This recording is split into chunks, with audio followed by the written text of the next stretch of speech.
Welcome back to Insights with PT. This is Anu. And it's your girl, Tammy. The next series, we'll be doing a Q&A with Pastor T, asking more about his life story and how we can apply it to our lives. So make sure to send in your questions to the address on the screen.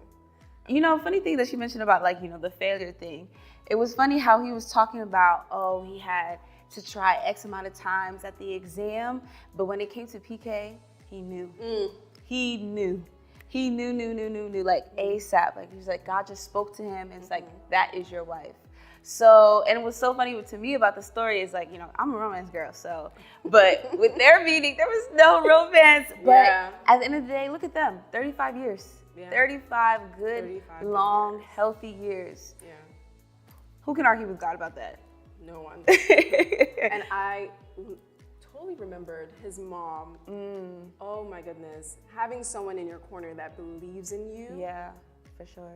Is just a great thing. Yeah. One of my favorite stories was when his mom told him to come to the front of the house before she left, and she's like, I only want to see great people in front of me. Like, imagine somebody just instilling that in you, irrespective of what everyone else thinks of you. I think that's one of my favorite stories. Definitely. And even mentioning great people, look at PT now. Look at how JHB is. I remember the story about how he talked when they moved to Baltimore. They went to DC as well too. And JHB was only supposed to be an experiment. Only 3 months. They gave them 3 months. And even the little 3 months that they had, some people didn't believe them they were even gonna last that long. But look at us now, 28 years. Yeah. 28 good years, good fulfilling years. Like, come on now, like that is truly only God. Like that is really truly only God. In 1986, I went on an audit of a company. I think it was a bankruptcy. The company was winding down, so we had to do the winding down. So in the course of it, I met a lady, and we started dating. And the dating wasn't a Christian kind of dating. Of course, I wasn't even a Christian. So, and then in 1986, December, thereabout, I went to see this lady. I was working in Lagos. I finished the audit, come back to the headquarters, then they post you to another place. So I was working in Lagos. So I went on a weekend to see the lady. And then she said to me, I'm born again. So I'd never had that thing before, even though I knew some scripture union people while on campus, But the term born again, it was just, I said born again, what do you mean by that? And she said, oh, she's this now, she's a Christian, So I said, oh, really? So she said, you know what, this relationship, let's see how it goes, but we're not going to be dating like before, So she said she wanted to go to church. It was a midweek service. She said she wanted to go to church. So I said, okay, let me drop you in church. No, it wasn't a midweek, it was during the weekend. So I said, okay, let's go. So we went to the church. And, very interesting, she was wearing pants. My religious head told me and said to her, okay, why are you wearing pants? If you are really this Christian that you say, you should dress, And she said to me, what has pants got to do with salvation? And we had an argument.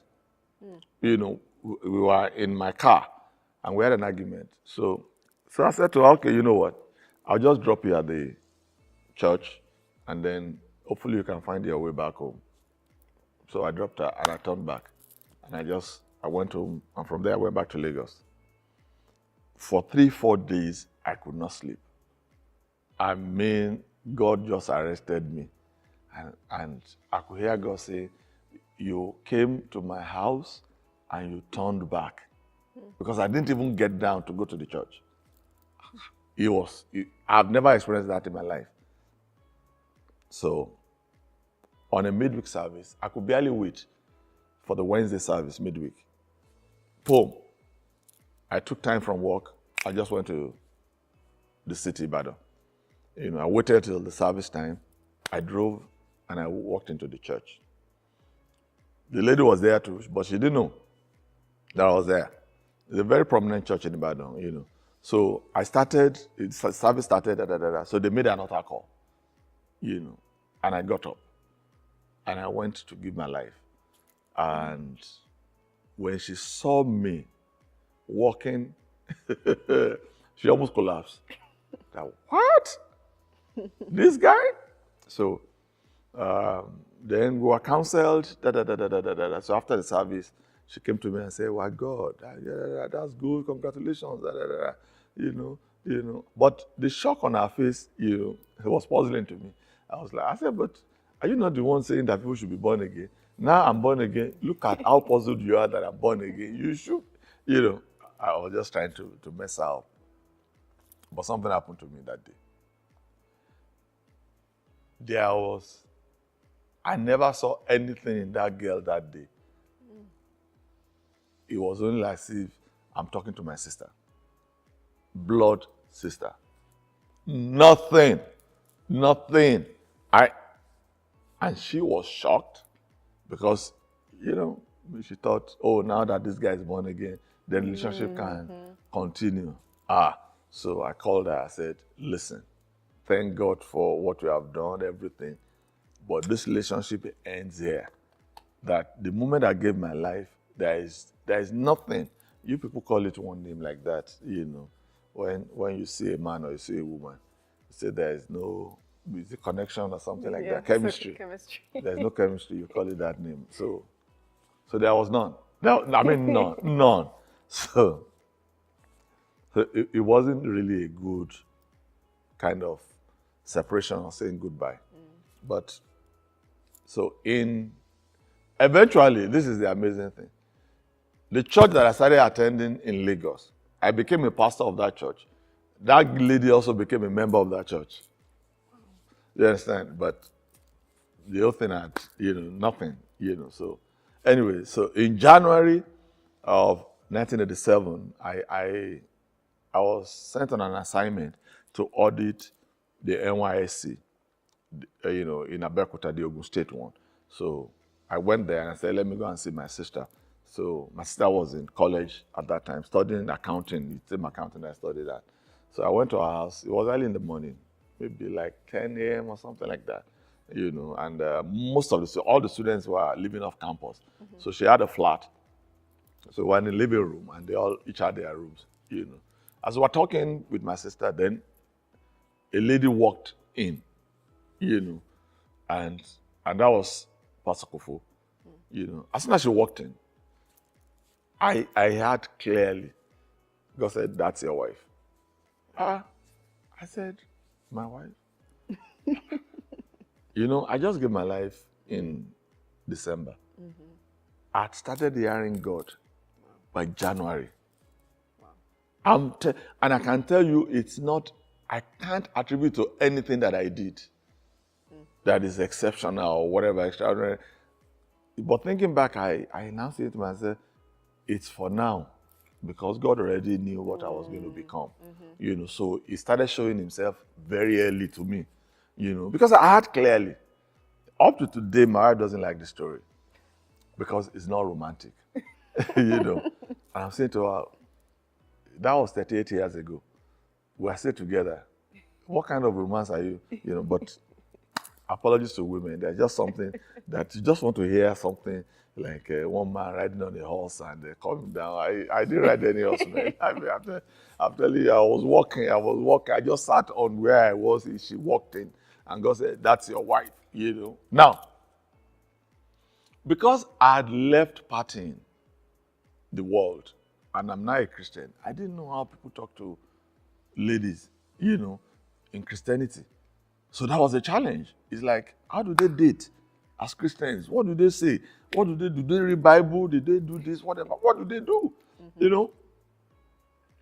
But that night, we went out, and then a couple of our friends, and one our friend came to me, who's also my sister's friend, I said, hey, are you really sure about this girl? Because your sister told me that, please don't mess up this girl. I said, what do you mean by mess up? I was a big boy. I'm telling you the truth. I was a big boy, and all my friends were big boys. So in my life, I'd never dated any of my sister's friends. And I told you I have 7 sisters. So it's not like I couldn't have, but in my life, this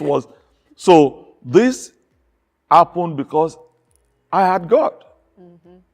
So that night, I said to her, God told me you are my wife. And she was laughing, like, this guy, what are you talking about? Anyway, I left it. So we started, and later she said to me, she wanted to see me. She wanted to have a chat with me. I told her I started hearing God very early in my relationship as a Christian. So I went to God, and I said, God, please tell me what she wants to say. Show me. And God showed me clearly. It was very interesting. So we parted ways, and I left her. It took me 1 year. We didn't see each other for 1 year. Nothing. I tried to start other relationships, but nothing happened. Do you understand? And then God told me, I said, that lady I told you, she's your wife. Go back to her. She's waiting for you. I didn't know for about 6 months she had been waiting that I should come back. But I said, so why didn't you send people to me? But, women of those days, I don't know how they do it now, but I know ladies of now, they will even Facebook him and DM him and do whatever and do anything. I say, boy, get your behind and come here. I'm waiting for you.